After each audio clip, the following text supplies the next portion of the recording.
Olá, meus queridos, graça e paz do nosso Senhor Jesus Cristo. A palavra do Senhor no livro de 2 Timóteo, capítulo 3, versículo 6, vai falar sobre um número de pessoas que invadem as casas e levam as mulheres loucas, as mulheres arraigadas no pecado, as mulheres propensas à prática dos desejos carnais. 2 Timóteo capítulo 3, versículo 6. Mas isso também serve para mulheres que adentram, invadem as casas, invadem as famílias e levam os homens. Homens estes que também estão carregados de pecados e propensos aos desejos carnais. Nós estamos falando de pessoas que no versículo 2 vão dizer que são amantes de si mesmos, avarentos, presunçosos, soberbos, blasfemos, desobedientes a pais e mães, ingratos, profanos, sem afeto natural, irreconciliáveis, caluniadores, intemperantes, cruéis, sem amor para com os bons, traidores, obstinados, orgulhosos e mais amigos dos prazeres do que amigo de Deus. Nós estamos falando de uma lista de pessoas que possuem os mais terríveis defeitos. Nós estamos falando de pessoas as quais nós chamamos hoje de amantes, mas que o nome na verdade não deveria ser este. O nome deveria ser amante de si mesmo, porque engana-se o marido que vai morar com a outra mulher, que esta mulher o ama. Engana-se a mulher que deixa a sua casa para ir morar com outro homem, achando que este outro homem a ama. Engana-se. Vive uma ilusão. Estão petrificados naquela concepção de felicidade que eles próprios construíram, mas que na verdade eles amam a si próprios. Eles não se preocupam se estará afastando pais de seus filhos. Não, eles não têm essa preocupação. Eles não têm essa preocupação. Eles não se preocupam se a mãe ficará ausente na criação do filho. Não, eles não estão interessados nisso. Eles não estão interessados nisso. Eles não estão preocupados se a mãe vai sofrer, se o pai vai sofrer. E nós estamos falando de quem está indo com eles. Não estamos falando do pai e da mãe que ficou para trás. Estamos falando do homem que a outra mulher diz amar. Estamos falando da mulher que o outro homem diz amar e de que foi Deus que os deu. Nós estamos falando de pessoas obstinadas, traidores, sem apego natural. Nós estamos falando de pessoas completamente devassas que entram nas casas, invadem as famílias para destruir, para causar mal, para causar dano. A questão é, como que esta pessoa chegou a ser essa pessoa, a qual a Bíblia caracteriza com inúmeras características. Uma delas é traidor. Uma delas é mais amante dos prazeres do que amigo de Deus. Mas como que essa pessoa chega a esse nível? Bom, a pessoa vai chegar a esse nível primeiro, por não acreditar em Deus. Primeiro apesar de dizer foi Deus que me deu esta mulher, foi Deus que me deu este homem, na verdade eles não acreditam em Deus. Porque eles tomam as atitudes, eles correm atrás, eles buscam pela força do braço, pela insinuação, pelo joguinho de sedução para seduzir o homem e a mulher de outro. E aí no final ele vai atribuir a Deus aquela conquista, quando nada mais, aquela conquista foi uma conquista dele ou dela, destruindo outra família. Mas eles vão ter aparência de piedade. É isso que a Bíblia diz, tendo aparência de piedade, mas que na prática não existe a eficácia da piedade. Parece que foi, mas na verdade não foi. Mas essas pessoas chegam a esse nível porque elas já foram machucadas. A maioria dessas pessoas foram machucadas ou por um histórico familiar terrível, uma herança maldita da qual receberam. E nós não estamos falando de maldição hereditária, não estamos falando disso, mas nós estamos falando de exemplos ruins que esta pessoa recebeu. Filhos de pais adúlteros, filhos de pais avarentos, obstinados, ignorando os desejos dos filhos, apenas introduzindo o desejo do pai sem se importar com mais ninguém, ou o desejo da mãe sem se importar com mais ninguém.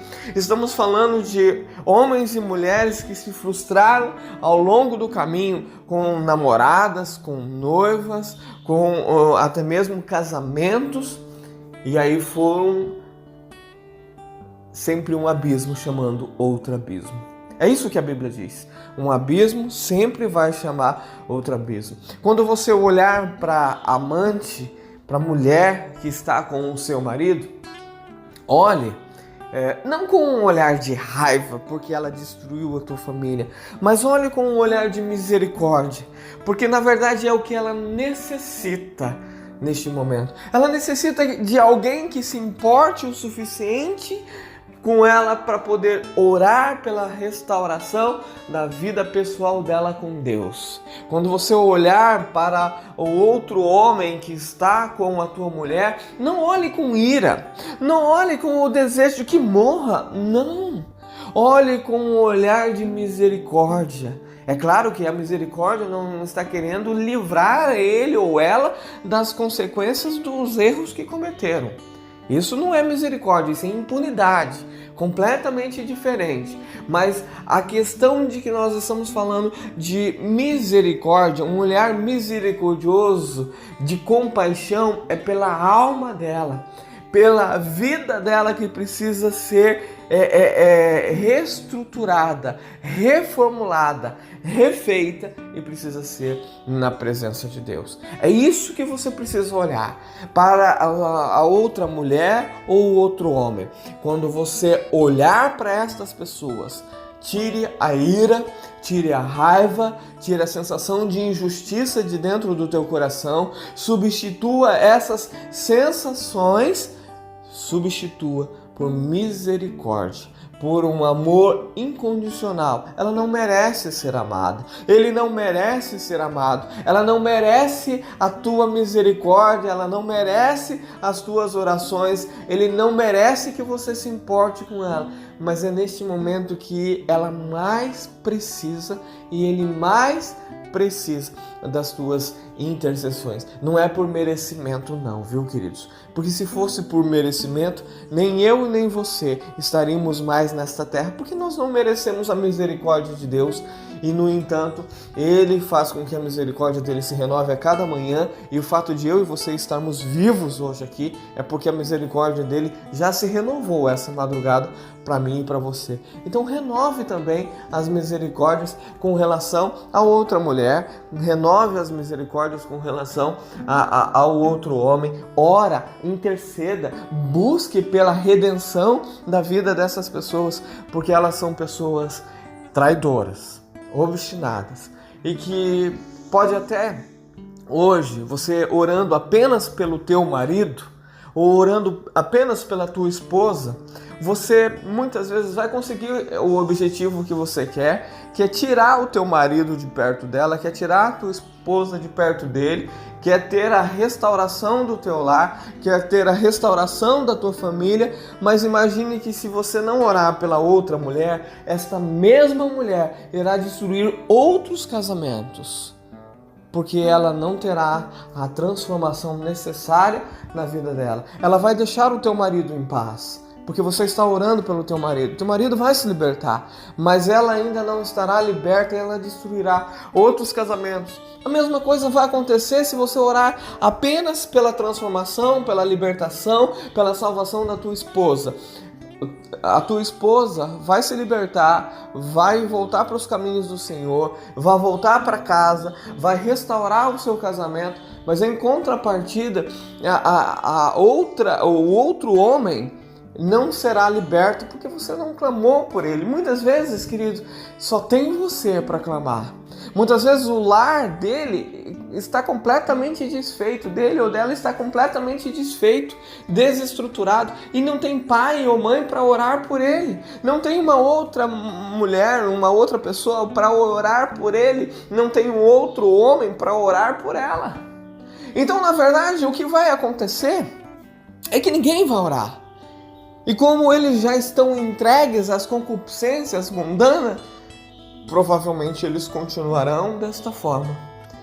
Ore, faça a tua parte, não só pensando no teu casamento, mas pensando nos casamentos dos irmãos, a qual estarão sujeitos a partir do momento em que ela deixar o teu marido, a partir do momento em que ele deixar a tua esposa.